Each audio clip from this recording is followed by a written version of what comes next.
کردار زینبی اور انقلاب حسینی۔ جناب زینب سلام اللہ علیہ کا حجاب اور عفت۔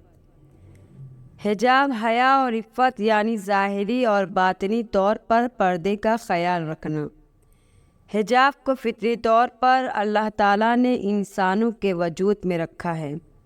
اگر انسان کی فطرت اور بناوٹ صحیح اور سالم ہوتی ہے تو ہر انسان حجاب کو پسند کرتا ہے اور بے حیائی اور بے شرمی والے کاموں سے دور رہتا ہے۔ حجاب اور عفت کی خصوصیت خواتین میں زیادہ ہوتی ہے، اس لیے کہ اللہ تعالیٰ نے اس خصوصیت کو خواتین میں زیادہ رکھا ہے، اور خواتین کے جسم کی بناوٹ کا تقاضا بھی ہے کہ وہ حجاب اور پردے کے ذریعے اپنے جسم کو تاکہ کسی کی گندی نگاہوں سے محفوظ رہ سکے۔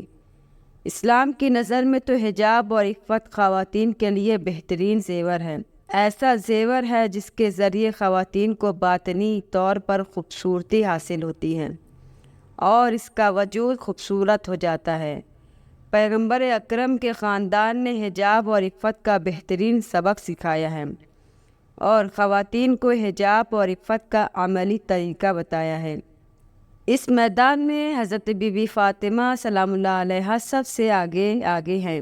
آپ نے عمل کر کے اور اپنے بیانات سے حجاب و عفت کی عظمت کو دنیا کے سامنے پیش فرمایا ہے۔ ایک مرتبہ پیغمبر اکرم نے حجاب کی عظمت کو بی بی فاطمہ سلام اللہ علیہ کے ذریعے ظاہر کرنے کی غرض سے مسجد میں اصحاب کے سامنے یہ سوال رکھا کہ خواتین کے لیے سب سے بہترین زیور کیا ہے؟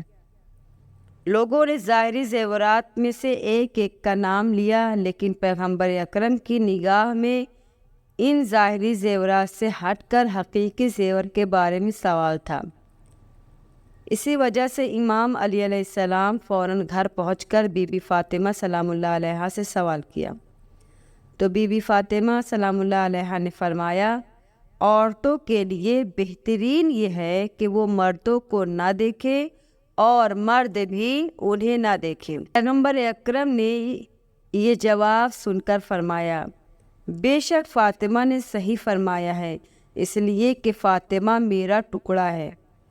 تو معلوم ہوا کہ حجاب کا خیال رکھنا اور نامحرموں کی نگاہوں سے اپنے آپ کو محفوظ رکھنا خواتین کے لیے سب سے بہترین زیور ہے۔ جناب زینب سلام اللہ علیہ اسی خاندان میں پلنے والی بہترین فرد تھی۔ جناب زینب سلام اللہ علیہ وحی کے گھرانے میں معصوم نانا، معصوم ماں، معصوم باپ اور معصوم بھائیوں کے ساتھ پرورش پانے والی فرد تھیں۔ ایسی بیٹی جس نے ایسے ماحول میں تربیت حاصل کی ہو، یقینی طور پر وہ شرافت و کرامت اور عفت و حیا کے عظیم مقام پر پہنچیں گی۔ یہی وجہ ہے کہ جناب زینب سلام اللہ علیہ کی زندگی کو بچپن سے لے کر کربلا اور کربلا سے لے کر آخری عمر تک دیکھا جائے تو عفت و حجاب کے مراحل میں آپ نے بہترین کردار ادا کیا۔